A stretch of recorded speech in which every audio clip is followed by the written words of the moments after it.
حضرت سفیان ثوری کو پتہ چل گیا کہ یہ اس کی فوج ہے اور وہ اب آ رہا ہے ابو جعفر منصور. فوراً اٹھے، کعبے کے سامنے گئے، ہاتھ اٹھایا، اے اللہ میں تجھ سے درخواست کرتا ہوں کہ ابو جعفر منصور مکے میں داخل نہیں ہونا چاہیے. کوئی کہہ سکتا ہے اس طرح؟ وہی کہہ سکتا ہے جس کا تعلق اللہ سے مضبوط ہو اور اللہ نے لاج رکھی، اور اللہ اسی کی لاج رکھتا ہے جو اچھی حالت میں بھی اللہ سے تعلق قائم رکھے، تو یہ بری حالت میں اللہ لاج رکھتا ہے. کہ اللہ نے تیری ذات کا واسطہ، تیری عزت کا واسطہ ابو جعفر منصور مکے میں نہیں آنا چاہیے. علماء نے لکھا ہے اس کی فوج تو مکے میں آ گئی تھی، حرم میں آ گئی تھی، حرم کے دائرے میں داخل ہونے سے پہلے ملک الموت آ گیا اور ابو جعفر منصور کی روح قبض کر لی گئی. وہ حرم کے اندر اس کا جنازہ پڑا گیا، اس کی باڈی آئی ہے، وہ خود نہیں آ سکتا. اللہ کے نبی کی جو وصیت ہے، تعرف الی اللہ فی الرخاء یعرفک فی الشدہ، اچھی حالت میں اللہ کو پہچانو، اللہ سے تعلق قائم رکھو، اللہ پریشانی میں تمہیں بے یار مددگار نہیں چھوڑے گا. خوشحالی میں، مالداری میں بھی اللہ کو یاد رکھو، فقیری میں اللہ بے یار مددگار نہیں چھوڑے گا. صحت و تندرستی کے زمانے میں اللہ سے تعلق قائم رکھو، اللہ بیماری میں تمہیں بے یار مددگار نہیں چھوڑے گا. اگر آزاد ہو، اچھی حالت میں ہو، اللہ کو یاد رکھو. خدا نے خواستہ گرفتار ہو گئے، کسی مصیبت میں پھنس گئے، اللہ وہ تمہیں بے یار مددگار نہیں چھوڑے گا. قوت ہے، اقتدار ہے، سماج میں تمہاری چلتی ہے، اس وقت اللہ کو یاد رکھو. ناانصافی اور ظلم مت کرو، اللہ تمہاری کمزوری کے زمانے میں تمہیں بے یار مددگار نہیں چھوڑے گا. تعرف الی اللہ فی الرخاء یعرفک فی الشدہ ونؤمن به ونتوکل علیہ ونعوذ باللہ من شرور انفسنا ومن سیئات اعمالنا من يهده الله فلا مضل له ومن يضلله فلا هادي له ونشهد أن سيدنا ومولانا محمدا عبده ورسوله أما بعد فأعوذ بالله من الشيطان الرجيم بسم الله الرحمن الرحيم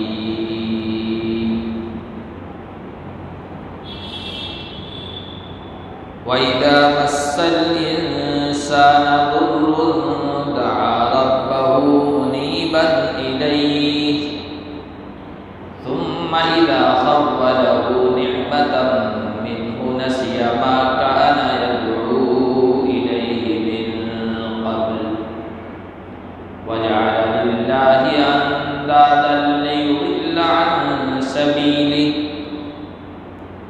قل تمتع بكفرك قليلا إنك من أصحاب النار.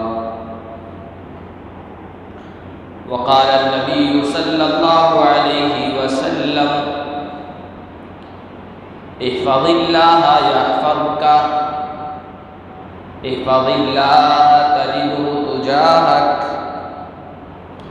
وتعرف إلى الله في الرخاء يعرفك في الشدة وإذا سألت فاسأل الله وإذا استعنت فاستعن بالله واعلم أن الأمة لو استمعت على أن ينفعوك بشيء لم ينفعوك بشيء إلا قد كتبه الله لك واعلم أن الأمة لو استمعت على أن يضروك بشيء لم يضروك بشيء إلا قد كتبه الله عليك رفعت الأقلام وجفت الصحف أو كما قال النبي صلى الله عليه وسلم. درود شریف اللهم صل على محمد وعلى آل محمد كما صليت على إبراهيم وعلى آل إبراهيم إنك حميد مجيد. اللهم بارك على محمد وعلى آل محمد كما باركت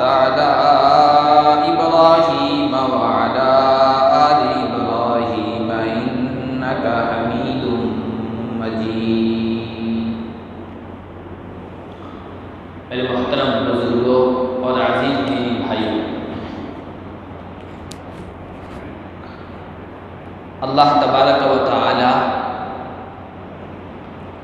اپنے بندوں سے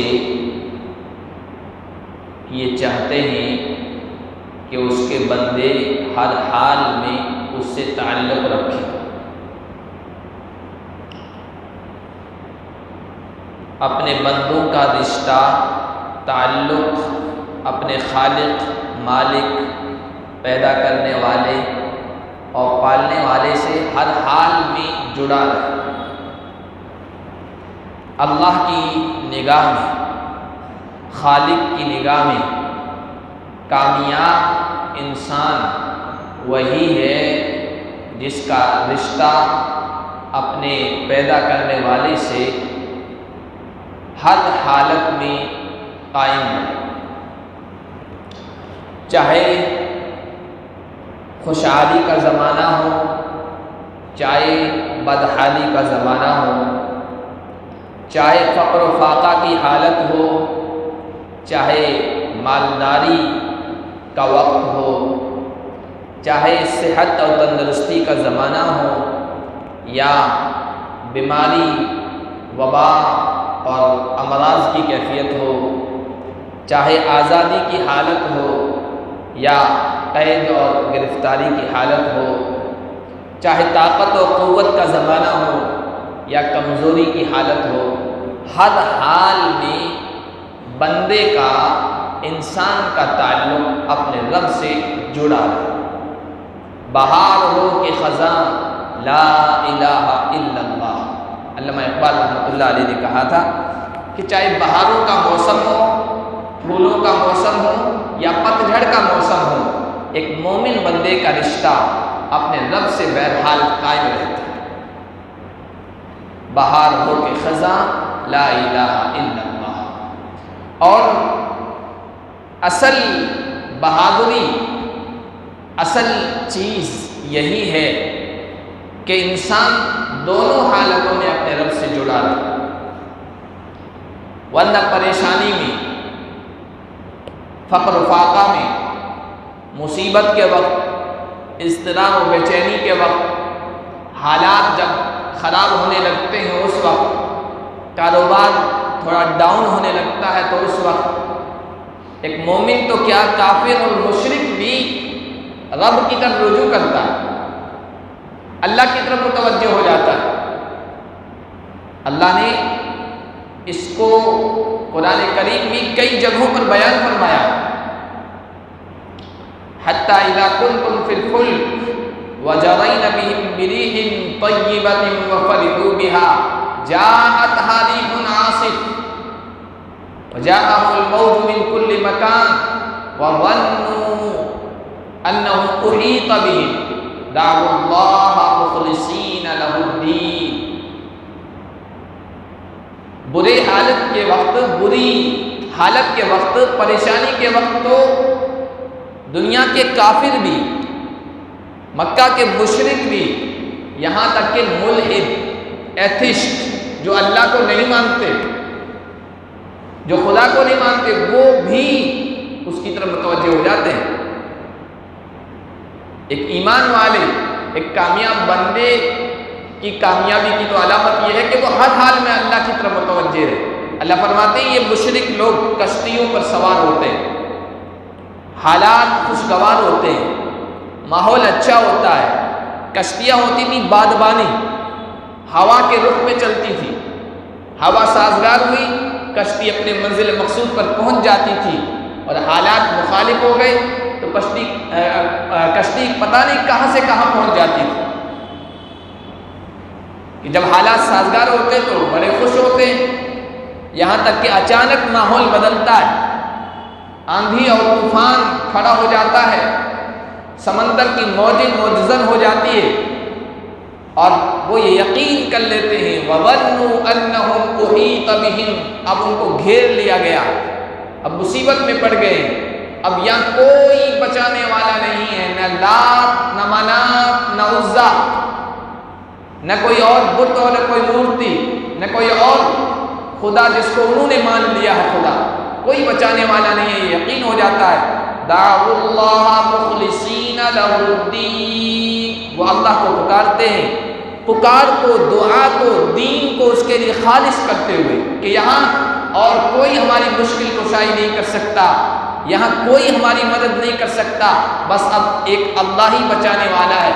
اللہ کے سامنے ہاتھ پھیلاتے ہیں، تضرع و عاجزی کرتے ہو، کہتے ہیں لئن انجیتنا من ہذہ لنکونن من الشاکرین، اگر اس مصیبت سے نجات دے یا اللہ ہم شکر گزاروں میں سے ہو جائیں گے۔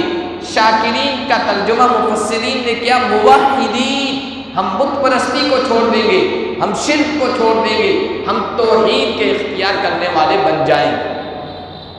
اللہ کہتے ہیں جب ہم ان کو مصیبت سے نجات دے دیتے ہیں فَإِذَا هُمْ يَبْغُونَ فِي الْأَرْضِ، زمین میں پھر فساد مچانے لگ جاتے ہیں۔ جو وعدہ کیا تھا، جو معاہدہ کیا تھا، جو پریشانی میں اللہ سے تعلق جوڑا تھا، اس کو توڑ دیتے ہیں، وعدہ خلافی کرتے ہیں، معاہدہ شکنی کرتے ہیں۔ تو یہ اللہ نے برے بندوں کی مثال دی کہ بندہ، برا بندہ وہ ہے جو صرف مصیبت کے وقت اپنے مالک سے تعلق جوڑے، اور قرآن میں کئی جگہ اس چیز کو مختلف انداز سے بیان کیا۔ وَإِذَا مَسَّ الْإِنسَانَ ضُرٌّ دَعَا رَبَّهُ مُنِيبًا إِلَيْهِ، جب کسی انسان کو کوئی تکلیف پہنچتی ہے، رب کی طرف پوری طرح یکسو ہو کر، متوجہ ہو کر پکارتا ہے، اس کا سراپا سوالی بن جاتا ہے، ایک ایک انگ سے ایسا لگتا ہے یہ بڑا محتاج ہے، بڑا پریشان ہے، بڑا ضرورت مند ہے، اللہ کے سامنے ہاتھ پھیلاتا ہے۔ اللہ فرماتے ہیں ثم اذا خوله نعمة منه، جب اللہ تبارک و تعالی اس مصیبت کو دور کر دیتے ہیں، اپنی طرف سے نعمت عطا کرتے ہیں۔ مصیبت کیا تھی؟ بیماری آنے لگی، خود کے اوپر یا گھر والوں میں، اللہ کی طرف متوجہ ہو گئے کہ اللہ اس مصیبت سے بچا لے، اس پریشانی سے بچا لے، بیماری کو دور فرما دے، شفا عطا فرما دے۔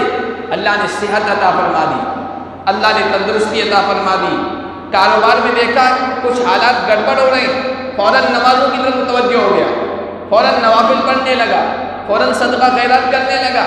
جب دیکھا کاروبار اب اچھے حال ہو رہے ہیں، وہ سارے تعلقات اللہ کے توڑ دیتا ہے، صدقہ خیرات بھی بھول جاتا ہے، تسبیح و مناجات بھی بھول جاتا ہے۔ جب بری حالت آتی ہے اللہ کی طرف متوجہ ہوتا ہے، اللہ اس بری حالت کو دور کر دیتے ہیں۔ نسی ما کان یدعو الیہ من قبل، جس مصیبت کو دور کرنے کے لیے اللہ سے دعا مانگ رہا تھا، اس حالت کو، اپنی اس پوزیشن کو بھول جاتا ہے کہ میں بیمار تھا، اللہ نے شفا دی، میں فقیر تھا، اللہ نے مالدار کیا، میں برا پھنسا ہوا تھا، اللہ نے نجات دے دی، میں مشکل میں تھا، اللہ نے مشکل کشائی کی، میں بڑا پریشان حال تھا، اللہ نے خوشحالی عطا فرمائی۔ پہلی پوزیشن اور پہلی حالت کو بالکل بھول جاتا ہے، شرک کرنے لگ جاتا ہے۔ اللہ فرماتے ہیں قُلْ تَمَتَّعْ بِكُفْرِكَ قَلِيلًا، اپنی ناشکری، ناقدری، کفر کے ذریعے سے دنیا کی تھوڑی سی یہ حالت ہے، دنیا کا تھوڑا سا نفع ہے، اس سے فائدہ اٹھا لو، میرے پاس آنا ہے اس ناشکری اور ناقدری کی سزا بھگتنے کے لیے۔ قُلْ تَمَتَّعْ بِكُفْرِكَ قَلِيلًا إِنَّكَ مِنْ أَصْحَابِ النَّارِ۔ ایک جگہ 11ویں پارے میں سورہ یونس میں اللہ نے فرمایا وَإِذَا مَسَّ الْإِنسَانَ الضُّرُّ دَعَانَا لِجَنبِهِ قَاعِدًا أَوْ قَائِمًا، جب انسان بری حالت میں پھنستا ہے، تکلیف پہنچتی ہے اسے، تو وہ ہمیں پکارتا ہے، کھڑے بھی، لیٹے بھی، پہلو پر لیٹے ہوئے بھی، ہر حال میں یا اللہ پریشانی کو دور کر دے، یا اللہ پریشانی کو دور کر دے۔ نماز پڑھتا ہے، نماز کے بعد دعا کرتا ہے، کہیں جا رہا ہے، چلتے پھرتے بس اللہ سے دعا کہ اللہ پریشانی کو دور کر دے۔ فَلَمَّا كَشَفْنَا عَنْهُ ضُرَّهُ مَرَّ كَأَن لَّمْ يَدْعُنَا إِلَىٰ ضُرٍّ مَّسَّهُ، جب ہم اس کی مصیبت کو، بری حالت کو ہٹا دیتے ہیں، دور کر دیتے ہیں، تو وہ ایسے گزرتا ہے جیسے کبھی ہمیں پکارا ہی نہیں تھا، جیسے کبھی ہمیں بلایا ہی نہیں تھا۔ اور ایک جگہ اللہ نے 25ویں پارے میں بیان فرمایا وَإِذَا أَنْعَمْنَا عَلَى الْإِنسَانِ أَعْرَضَ وَنَأَىٰ بِجَانِبِهِ، جب ہم انسان پر انعام کرتے ہیں، نعمت کرتے ہیں، خوشحالی عطا فرماتے ہیں، اچھی حالت اور پوزیشن میں رکھتے ہیں، اعرض، کبھی ہمارے قریب بھی نہیں آتا، پہلو تہی اختیار کرتے ہوئے چلا جاتا ہے، جیسے کہ ہمیں پہچانا ہی نہیں تھا، جیسے کہ یہ نعمت کسی اور نے اس کو دی ہو۔ وَإِذَا مَسَّهُ الشَّرُّ فَذُو دُعَاءٍ عَرِيضٍ، اور جب اسے شر پہنچتا ہے، بری حالت آتی ہے، پریشانی آتی ہے، بیماری آتی ہے، مشکل میں پھنستا ہے، فَذُو دُعَاءٍ عَرِيضٍ، ہاتھ لمبے لمبے کر کے بڑی مدت تک، بڑے بڑے لمبے وقت تک اللہ سے مانگتا ہے اللہ پریشانی کو دور کر دے، نمازیں پڑھتا ہے، وظائف کھینچتا ہے، تسبیح پڑھتا ہے، سب کچھ کرتا ہے۔ یہ اس انسان کی حالت ہے جو رب کا صحیح بندہ نہیں۔ اللہ نے ان کی برائی بیان کی۔ اللہ کا صحیح بندہ، اللہ سے صحیح تعلق قائم کرنے والا، اپنے رب سے صحیح رشتہ جوڑنے والا بندہ تو وہ ہے جو اللہ کے نبی صلی اللہ علیہ وسلم نے بیان فرمایا ہے۔ حضرت عبداللہ ابن عباس رضی اللہ تعالیٰ عنہ اس وقت کم عمر تھے، بچے تھے، اور حضور صلی اللہ علیہ وسلم کے پیچھے سواری پر بیٹھے تھے۔ کنت غلاما خلف النبی صلی اللہ علیہ وسلم، میں چھوٹا بچہ تھا، حضور کے چچا زاد بھائی، حضور کے پیچھے سواری پر بیٹھا تھا۔ حضور نے کہا یا غلام، اے بچے ادھر توجہ کر، اور پھر حضور نے کچھ نصیحت فرمائی۔ وہ نصیحت صرف ان کو نہیں ہے، ان کے واسطے سے پوری امت کو ہے، پوری انسانیت کو ہے۔ کہ احفظ اللہ یحفظک، اے بچے اللہ کی حفاظت کر، اللہ تمہاری حفاظت کرے گا۔ اللہ کی بات مان، اللہ کی حفاظت تو کون کرے گا؟ اللہ تو سب کی حفاظت کرنے والا ہے۔ اللہ کی حفاظت کرنے کا مطلب یہ ہے اللہ کی بات مان، اللہ کی اطاعت کر، رب چاہی زندگی گزار، من چاہی زندگی مت گزار۔ اللہ نے جو حد قائم کی ہے سرحد، اس کے اندر اندر رہے، جو کام کرنے کو کہا ہے وہ کر، جس چیز سے منع کیا ہے اس سے باز آ جا۔ یہ ہے اللہ کی حفاظت کرنے کا مطلب۔ اللہ تمہاری حفاظت کرے گا۔ احفظ اللہ تجدہ تجاہک، اللہ کی حفاظت کر، اللہ کو ہمیشہ اپنے سامنے پائے گا۔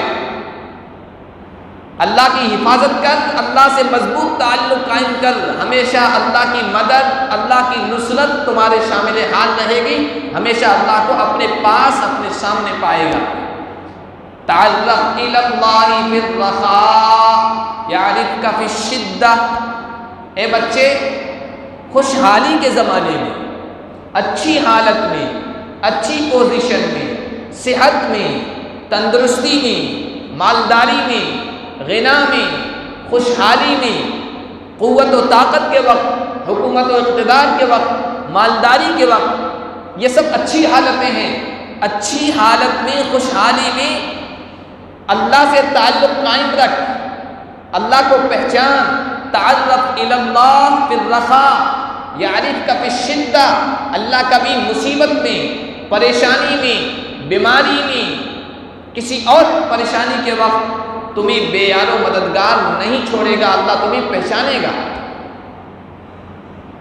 اور اگر اچھی حالت میں اللہ کو یاد نہیں رکھا، بری حالت کے وقت اللہ کو پکاریں گے تو حدیث میں آتا ہے فرشتے کہتے ہیں پتہ نہیں یہ کس کی آواز ہے، نامانوس آواز۔ اللہ کے دربار میں جب وہ آواز پہنچتی کہتے ہیں نامانوس آواز ہے، جانی پہچانی نہیں لگ رہی۔ اور جب ایسا بندہ اللہ کو پکارتا ہے جو اچھی حالت میں بھی اللہ سے اچھا تعلق قائم کیے ہوئے تھا، اس پر مصیبت آ گئی، پریشانی آ گئی، وہ کہتا ہے یا ربی یا اللہ میری مصیبت کو دور فرما۔ فرشتے کہتے ہیں پروردگار یہ آواز مانوس لگ رہی ہے، اس آواز کو عرش کے پاس آنا چاہیے۔ اللہ اسے پہچانتے ہیں، اللہ اس کی پریشانی کو دور کرتے ہیں۔ تعلق الی اللہ فی الرخاء یعرفک فی الشدہ، حضرت یونس کا واقعہ اللہ نے قرآن میں بیان فرمایا ہے۔ اللہ کے نیک بندے پریشانی آ گئی، مصیبت میں پھنس گئے، مچھلی کے پیٹ میں چلے گئے، مچھلی کے پیٹ میں چلے گئے۔ مچھلی کے پیٹ میں جانے والا کوئی زندہ واپس نہیں آتا ہے، لیکن اللہ فرماتے ہیں لولا انہ کان من المسبحین للبث فی بطنہ الی یوم یبعثون، اگر وہ تسبیح بیان کرنے والا نہ ہوتا ایک مطلب تو یہ ہے کہ انہوں نے اس وقت پکارا لا الہ الا انت سبحانک انی کنت من الظالمین. اور زیادہ تر علماء نے بتایا لولا انہ کان من المسبحین، اس مصیبت میں پھنسنے سے پہلے، مچھلی کے پیٹ میں آنے سے پہلے اگر اللہ تبارک و تعالیٰ کو خوب یاد کرنا نہ ہوتا، اس یونس کی اللہ کی اطاعت نہ ہوتی، اللہ کی فرما برداری نہ ہوتی، چونکہ یونس اس سے پہلے بھی اللہ سے بہت دعا کیا کرتا تھا، تو اللہ نے آج اس کی لاج رکھ لی. آج جب اس پریشانی میں پکارا ہے تو ہم نے ان کو نجات دے دی، مچھلی کے پیٹ سے باہر نکال دیا. اگر یہ پہلے نہ پکارتا تو ہم اس کو مچھلی کے پیٹ سے باہر نہیں نکالتے. اللہ فرماتے ہیں وَنَجَّيْنَاهُ مِنَ الْغَمِّ وَكَذَلِكَ نُنْجِي الْمُؤْمِنِينَ، اس پریشانی و غم سے ہم نے ان کو نجات دے دی، ہم ایمان والوں کو بھی اسی طرح نجات دیتے ہیں. تو اللہ فرما رہے ہیں چونکہ یونس مچھلی کے پیٹ میں آنے سے پہلے بھی مجھے یاد کرتے تھے تو میں نے آج بے یار و مددگار نہیں چھوڑا. اس کے برعکس دیکھیے فرعون جس نے ظلم و جبر کا راستہ اختیار کیا، جس نے سرکشی کی، جس نے خدائی کا دعویٰ کیا، اچھی حالت تھی، طاقت و قوت اللہ نے عطا فرمائی تھی، حکومت عطا فرمائی تھی، مال عطا فرمایا تھا، اقتدار عطا فرمایا تھا، اس اچھی حالت اس نے کبھی اللہ کو نہیں پکارا، اللہ کے سامنے آ گیا، اللہ کے مقابلے میں آ گیا. اب جب پھنسا ہے دریا کی موجوں میں، سمندر کے اندر پھنسا ہے، ہر طرف سے موجوں نے گھیر لیا ہے، تو کہتا آمنتو، میں ایمان لایا اس اللہ پر جس پر آمنت بھی بنو اسرائیل، بنی اسرائیل ایمان جائے. اپنے ایمان کا اعلان کر رہا ہے، اقرار کر رہا ہے، ایک اللہ کی تصدیق کر رہا ہے. لیکن اللہ کیا کہہ رہے ہیں الآن وقد عصیت من قبل وکنت من المفسدین، اب مجھے پکار رہے ہو، اب میں یاد آیا. یونس کے وقت کہا کہ وہ مجھے پہلے بھی پکارتا تھا تو آج میں اس کا خیال رکھ رہا ہوں. یہ پہلے مجھے کبھی نہیں پکارا، اس نے کبھی پریشانی بھی میری دعائی نہیں دی، اب میں یاد آیا ہوں، نہیں اب تو میں تجھے اسی طرح اس میں ڈبو کر ماروں گا. اور پھر اس کے بعد عبرت کے لیے، نصیحت کے لیے تیرے فَالْيَوْمَ نُنَجِّيكَ بِبَدَنِكَ لِتَكُونَ لِمَنْ خَلْفَكَ آیَةً، تمہاری باڈی کو، تمہارے جسم کو میں محفوظ بھی رکھوں گا بعد میں آنے والوں کے لیے کہ اللہ سے سرکشی کرنے والوں کا انجام کیا ہوتا ہے. جو اللہ کو اچھی حالت میں یاد رکھتا ہے، اللہ بری حالت میں کبھی بے یار و مددگار نہیں چھوڑتا. ایک واقعہ بہت مشہور ہے، ایک بہت بڑے عالم اور امام گزرے ہیں حضرت سفیان ثوری رحمۃ اللہ علیہ. اللہ نے فرمایا ہے قرآن کے واقعات تو بالکل سچے ہیں، اس میں کسی شک و شبہے کی گنجائش نہیں، لیکن اس کے علاوہ جو تاریخ کے واقعات ہیں اللہ نے اس میں بھی بڑی عبرت و نصیحت رکھی ہے. لقد کان فی قصصہم عبرۃ لأولی الالباب. حضرت سفیان ثوری اپنے وقت کے بڑے عالم، بڑے مفتی، اللہ کے بڑے نیک بندے، جو حاکم وقت تھا ابو جعفر منصور، اس نے ان کو کہا کہ آپ کو جج بننا، قاضی بننا. آج کا کوئی آدمی ہوتا بڑا خوش ہوتا، لوگ بھی بڑے خوش ہوتے، مالائیں پہناتے کہ بڑا عہدہ مل گیا، اس کے لیے تقریب کرتے ہیں، جلسہ کرتے ہیں کہ بڑا جج بن گیا. ہمارے علماء، ہمارے اسلاف عہدوں سے دور بھاگتے تھے، عہدوں سے دور بھاگتے تھے. جج بنا رہے ہیں. عباسی دور خلافت میں جو بہت زبردست خلافت تھی، حاکم وقت کہہ رہا ہے آپ کو قاضی بننا ہے، کہنے میں قاضی نہیں بنوں، میں جج نہیں بنوں گا. اس لیے کہ ان کی نگاہوں کے سامنے رسول اللہ صلی اللہ علیہ وسلم کا یہ فرمان تھا کہ جس کو قاضی بنا لیا گیا اس کو بغیر چھری کے ذبح کیا گیا. قاضی بننا کوئی معمولی بات نہیں ہے. انصاف کرنا، عدل کرنا، دونوں کے درمیان برابری کرنا بہت مشکل کام ہے. اور حضور نے فرمایا تھا قاضی 3 طرح کے ہوتے ہیں. جج، 2 جج جہنم میں جائیں گے، صرف ایک قسم کے جو جج ہوں گے وہ جنت میں جائیں گے. یعنی بڑا مشکل معاملہ ہے جج بننے کا. کہا کہ میں تو نہیں بنتا. ابو جعفر منصور بڑا سخت قسم کا انسان تھا، بڑا سخت قسم کا بادشاہ تھا، جو ٹھان لیتا تھا وہ پورا کرتا تھا. کہا آپ کو بننا پڑے گا جج. حضرت سفیان ثوری نے کہا میں نہیں بنتا. تو وہ غصے میں آ گیا کہ حاکم وقت کا حکم ٹھکرا رہا ہے، جج نہیں بن رہا. اپنے جلاد سے، غلام سے کہا یا غلام النطع والسیف، تلوار لے کے آؤ. اور وہ چمڑے کا فرش ہوتا تھا وہ بچھاتے تھے دسترخوان کی طرح، اس پر انسان کو ذبح کرتے تھے، کہا دونوں لے کے آؤ تاکہ اس کو ختم کر دیں۔ وہ تلوار لے کے آیا، وہ چمڑے کا وہ فرش لے کے آیا، چمڑا لے کے آیا۔ حضرت سفیان ثوری نے کہا چلیے مجھے تھوڑی مہلت دے دیجیے، کل تک کے لیے مہلت دے دیجیے، میں سوچ بچار کرتا ہوں میں قبول کروں یا نہ کروں یہ عہدہ۔ اس نے کہا ٹھیک ہے کل تک میں تمہیں مہلت دیتا ہوں۔ رات آئی، سفیان ثوری تنے تنہا بغیر کچھ سامان لیے وہاں سے بھاگ کھڑے ہوئے کہ مجھے یہ عہدہ قبول نہیں کرنا ہے، چاہے پریشانی میں رہوں۔ رات کو اپنے وطن سے، عراق میں رہتے تھے، عراق سے نکلے، کہاں جانا ہے کچھ پتہ نہیں چل رہا، پھر یہ طے کیا کہ مجھے یمن کی طرف جانا ہے۔ تھوڑا موڑا توشہ سفر ساتھ میں لیا، کھانے پینے کا سامان، زیادہ طور پر اس وقت سامان ساتھ میں نہیں لیتے تھے کیونکہ ڈاکہ زنی کا، لوٹ مار کا، چوری کا خطرہ ہوتا تھا، تو تھوڑا موڑا سامان لیتے تھے، 5-6 دن 7 دن ہفتے بھر چل جائے۔ اس کے بعد کیا کرتے تھے لوگ؟ مانگا نہیں کرتے تھے، سوال نہیں کیا کرتے تھے۔ لوگوں میں، اس زمانے کے لوگوں میں خودداری ہوا کرتی تھی۔ وہ یہ کیا کرتے تھے، سفر کے دوران کوئی شہر آتا، کوئی قصبہ آتا، وہاں کے بازار میں چلے جاتے، وہاں محنت مزدوری کر لیا کرتے تھے، قلی کر لیا کرتے تھے، بوجھ اٹھا لیا کرتے تھے، کسی باغ والے کے یہاں کام کر لیا کرتے تھے، کسی کے ہیلپر بن جاتے تھے، اس سے تھوڑا موڑا پیسہ جمع ہو گیا، اس سے توشہ خریدا، آگے سفر کے لیے نکل گئے۔ تو بیچ میں ایک باغ والے کے یہاں پہنچے، باغ والے سے یہ کہا کہ میں محنت مزدوری کرنا چاہتا ہوں، میرا سفر ابھی باقی ہے اور میرے پاس خرچہ نہیں ہے، تو محنت مزدوری سے میں اپنا خرچہ جمع کر کے، توشہ جمع کر کے آگے کے لیے روانہ ہو جاؤں گا۔ باغ والے نے کہا ٹھیک ہے۔ باغ والے کے یہاں کام کرنے لگے، کام کرتے کرتے کچھ دن گزرے، ایک دن اس کے یہاں مہمان آ گیا۔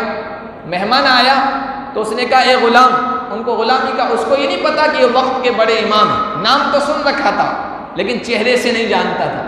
کہا اے غلام، اے نوکر ادھر آؤ، میرا مہمان آیا ہے، باغ میں جاؤ، انگور کا، میٹھے انگوروں کا خوشہ لے کے آؤ، توڑ کے لے آؤ۔ وہ گئے، ان کو تو پتہ نہیں تھا کون سے میٹھے ہوتے ہیں کون سے کھٹے ہوتے ہیں، تجربہ نہیں تھا۔ وہ ایک خوشہ توڑ کے لائے، اس نے مہمان کے سامنے رکھا، خود کھایا تو کہا کھٹے ہیں۔ کہا کھٹے کیسے لائے، میں نے تمہیں میٹھا لانے کو کہا تھا، دوبارہ جاؤ۔ دوبارہ گئے، پھر ایک خوشہ توڑ کے لائے، پھر وہ کھٹے نکلے۔ تو کہا کہ اتنے دنوں سے تم کام کر رہے ہو، تمہیں پتہ نہیں کہ کون سے انگور کھٹے ہوتے ہیں کون سے میٹھے ہوتے ہیں؟ کہا کہ آپ نے مجھے کام کرنے کو کہا ہے، مزدوری کرنے کو کہا ہے، انگور چکھنے کی اجازت نہیں کی تھی، میں نے کبھی انگور چکھے ہی نہیں، تو مجھے کیسے پتہ چلے گا؟ تو اب باغ کا مالک کیا کہہ رہا دیکھی، باغ کا مالک کہہ رہا او ہو، اتنا تقویٰ، اتنی خدا ترسی، اتنا خدا کا خوف، اتنی پرہیزگاری، ایسا لگتا ہے کہ تم وقت کے امام سفیان ثوری ہو۔ وہ پہچان نہیں رہا ہے ہی سفیان ثوری، وہ جو غلام و نوکر بن کے کام کر رہے ہیں، وقت کے بڑے عالم، امام، متقی و پرہیزگار ہو۔ کیا کہہ رہا ہے، اتنے بڑے پرہیزگار لگ رہے ہو کہ وقت کے سفیان ثوری ہو، ایسا لگ رہا ہے، اور وہ نہیں پہچانتا تھا۔ وہاں سے وہ اپنے بازار میں گیا، بازار میں اپنے ایک ساتھی کے ساتھ بیٹھا ہوا تھا، اس نے یہ بات چھیڑی کہ یار میرے باغ میں ایک ایسا بندہ آیا ہے، بڑا متقی و پرہیزگار، اور اس کے ساتھ میرا یہ واقعہ پیش آیا ہے۔ اچھا، بادشاہ نے، ابو جعفر منصور نے یہ اعلان کر دیا تھا کہ سفیان ثوری یہاں سے بھاگ گئے، جو پکڑ کے لائے گا منہ مانگا انعام، منہ مانگا انعام دوں گا۔ تو جب اس نے بازار میں بیٹھے ہوئے اپنے ساتھی سے اپنے اس نوکر کی یہ حالت بیان کی، اس کے تقوی، اس کی پرہیزگاری، اس کی خدا خوفی کی حالت بیان کی، تو وہ ساتھ کہنے لگا مجھے ایسا لگتا ہے یہ سفیان ثوری ہے۔ کہا کہ ان کا حلیہ کیا ہے؟ کیا حلیہ، چہرہ ایسا ہے، داڑھی ایسی ہے، بال ایسے ہیں، آنکھیں ایسی ہے۔ کہ پکا وہ ابو سفیان ثوری ہے، آپ کو پتہ نہیں بادشاہ وقت نے اعلان کیا ہے اتنا منہ مانگا انعام کا، چلو اس کو پکڑتے ہیں، گرفتار کرتے ہیں، بادشاہ کے حوالے کرتے ہیں۔ دونوں اب اس ارادے سے واپس باغ میں آئے، اس سے پہلے اللہ تعالیٰ نے سفیان ثوری کے باغ میں ڈال دی، وہاں سے بھاگ گئے تھے، وہاں سے نکل گئے تھے۔ تعرف الی اللہ فی الرخاء یعرفک فی الشدہ، اچھی حالت میں اللہ سے تعلق قائم رکھو، اللہ پریشانی میں کبھی بھی یار و مددگار نہیں چھوڑے گا، کبھی بھی یار و مددگار نہیں چھوڑے گا۔ وہاں سے نکلے یمن کی طرف، یمن آئے ہیں تو یمن میں ایک بازار میں گئے، کھانے کو کچھ نہیں تھا، مانگنا لوگوں سے نہیں ہے کیونکہ مانگنا بہت بڑی ذلت ہے، اور حدیث میں بڑی وعیدیں آئی ہیں اس سلسلے میں کہ لوگوں سے کوئی اپنی حاجت کے لیے سوال کرے۔ بازار میں گئے، کوئی کام تلاش کر رہے تھے کہ لوگوں نے ان پر شک کر لیا کہ چور لگ رہے، ان کو پکڑا، بحث ہوئی اور پکڑ کر یمن کے گورنر کے پاس لائے، کہا کہ یہ چور ہے، یمن کا جو ذمہ دار تھا اس کے پاس۔ یمن کے والی نے، گورنر اور ذمہ دار نے اوپر سے نیچے تک دیکھا کہ چہرہ تو بڑا اللہ والا لگ رہا ہے، عالم لگ رہے ہیں، صوفی لگ رہے ہیں، بڑے متقی پرہیزگار لگ رہے ہیں، چور ڈکیت راہزن تو میرے پاس ہمیشہ آتے ہیں، یہ ان جیسے تو چہرہ نہیں لگ رہا، مجھے تجربہ ہے، چلو باہر نکلو۔ سب کو باہر نکال دیا۔ سفیان ثوری کو کہا تم یہیں رہو، تحقیق کی تم کون ہو، نام کیا ہے؟ سفیان ثوری اپنا نام نہیں بتانا چاہتے تھے، انہوں نے کہا عبداللہ، میرا نام عبداللہ۔ عبداللہ کا مطلب ہوتا ہے اللہ کا بندہ، تو جھوٹ بھی نہیں ہے، ہر انسان اللہ کا بندہ ہے۔ کہا عبداللہ نام ہے۔ اقسم باللہ علیک ان تخبرنی بحقیقتک، کہا کہ اللہ کا واسطہ، اللہ کی قسم دیتا ہوں صحیح نام بتاؤ۔ کہا میرا نام سفیان ہے۔ سفیان من ابن من، سفیان باپ کا نام کیا؟ سفیان نام بھی تو بہت سارے، باپ کا نام بتاؤ۔ تو انہوں نے کہا باپ کا نام بھی عبداللہ، اللہ کا بندہ۔ باپ کا نام بتانا نہیں چاہتے تو انہیں پکڑے جاتے۔ اعلان ہو چکا پیچھے گرفتاری کا۔ کہا کہ پھر قسم دیتا ہوں، اللہ کا واسطہ دیتا ہوں کہ باپ کا نام بھی بتاؤ۔ کہا سفیان بن سعید۔ کہا سفیان بن سعید، سعید نام کے بھی بہت سارے لوگ ہو سکتے ہیں، کہ کون سے ہو؟ ثوری ہو؟ اب بتانے سے تو کوئی چارے کار نے کہا ہاں سفیان بن سعید ثوری ہو۔ کہا بادشاہ وقت نے تمہارے خلاف اعلان کیا ہے؟ کہاں اعلان کیا۔ کہا کہ اب تم میرے قبضے میں ہو، لیکن میرے دل میں اللہ نے بات ڈالی، میں تمہیں کہتا ہوں تم یمن میں چاہے جہاں رہو، جس طرح سے رہو، جب چاہے یہاں سے نکل جاؤ، میں بادشاہ وقت کو تمہارے بارے میں اطلاع نہیں کروں گا۔ اللہ نے مدد کی۔ دیکھیے پھر کیا ہوا، جب انہوں نے دیکھا یہاں پتہ چل گیا ہے، چپکے سے یہاں سے بھی نکل گئے۔ اب مکہ گئے، حج کا موسم آ گیا، حج کے ایام آ گئی۔ بادشاہ وقت ابو جعفر منصور حج کے ارادے سے مکہ آ رہا ہے۔ اس کی انٹیلیجنس نے، جاسوسوں نے خبر دے دی کہ سفیان یہاں موجود ہے۔ اس نے اپنے کارندوں کو، اپنی پولیس کو پہلے بھیجا، جاؤ گرفتار کرو، سولی کے لیے تختہ تیار کرو، وہاں لٹکا دو، میں آ رہا ہوں۔ جب تک فوج آئی، پہلے معلوم کرنے لگی کہ سفیان ثوری کون ہے، سفیان ثوری کون ہے، پتہ کرنے لگی۔ حضرت سفیان ثوری کو پتہ چل گیا کہ یہ اس کی فوج ہے اور وہ اب آ رہا ہے ابو جعفر منصور۔ فوراً اٹھے، کعبے کے سامنے گئے، ہاتھ اٹھایا، اے اللہ میں تجھ سے درخواست کرتا ہوں کہ ابو جعفر منصور مکے میں داخل نہیں ہونا چاہیے۔ کوئی کہہ سکتا ہے اس طرح؟ وہی کہہ سکتا ہے جس کا تعلق اللہ سے مضبوط ہو، اور اللہ نے لاج رکھی، اور اللہ اسی کی لاج رکھتا ہے جو اچھی حالت میں بھی اللہ سے تعلق قائم رکھے، تو یہ بری حالت میں اللہ لاج رکھتا ہے۔ کہ اللہ تیری ذات کا واسطہ، تیری عزت کا واسطہ، ابو جعفر منصور مکے میں نہیں آنا چاہیے۔ علماء نے لکھا ہے اس کی فوج تو مکے میں آ گئی تھی، حرم میں آ گئی تھی، حرم کے دائرے میں داخل ہونے سے پہلے ملک الموت آ گیا اور ابو جعفر منصور کی روح قبض کر لی گئی۔ وہ حرم کے اندر اس کا جنازہ پڑا گیا، اس کی باڈی آئی ہے، وہ خود نہیں آ سکا۔ اللہ کے نبی نے فرمایا بہت سارے اللہ کے بندے ایسے ہیں جو سیدھے سادے ہیں، سادہ لباس پہنتے ہیں، لوگوں میں زیادہ عزت و وقار نہیں ہے۔ لو اقسم علی اللہ لابرہ، اگر وہ اللہ کے سامنے قسم کھا لیں کسی چیز کی، اللہ ان کی قسم پوری کرتا ہے۔ تو یہ ہے اللہ کے نبی کی جو وصیت ہے، تعرف الی اللہ فی الرخاء یعرفک فی الشدہ، اچھی حالت میں اللہ کو پہچانو، اللہ سے تعلق قائم رکھو، اللہ پریشانی میں تمہیں بے یار و مددگار نہیں چھوڑے گا۔ خوشحالی میں، مالداری میں بھی اللہ کو یاد رکھو، فقیری میں اللہ بے یار و مددگار نہیں چھوڑے گا۔ صحت و تندرستی کے زمانے میں اللہ سے تعلق قائم رکھو، اللہ بیماری میں تمہیں بے یار و مددگار نہیں چھوڑے گا۔ اگر آزاد ہو، اچھی حالت میں ہو، اللہ کو یاد رکھو، خدا نے خواستہ گرفتار ہو گئے، کسی مصیبت میں پھنس گئے، اللہ وہ تمہیں بے یار و مددگار نہیں چھوڑے گا۔ قوت ہے، اقتدار ہے، سماج میں تمہاری چلتی ہے، اس وقت اللہ کو یاد رکھو، ناانصافی اور ظلم مت کرو، اللہ تمہاری کمزوری کے زمانے میں تمہیں بے یار و مددگار نہیں چھوڑے گا۔ تعرف الی اللہ فی الرخاء یعرفک فی الشدہ، اس کو مضبوطی سے تھام لیں، اللہ کے نبی کی وصیت ہے۔ اچھی حالت میں اللہ سے تعلق قائم رکھو، بری حالت میں کبھی بے یار مددگار نہیں چھوڑے جاؤ گے۔ اللہ پاک اس وصیت کو ہمیں مضبوطی سے تھامنے کی توفیق عطا فرمائے، اور ہر حال میں اپنے رب سے، اپنے خالق سے تعلق مضبوط کرنے کی توفیق عطا فرمائے۔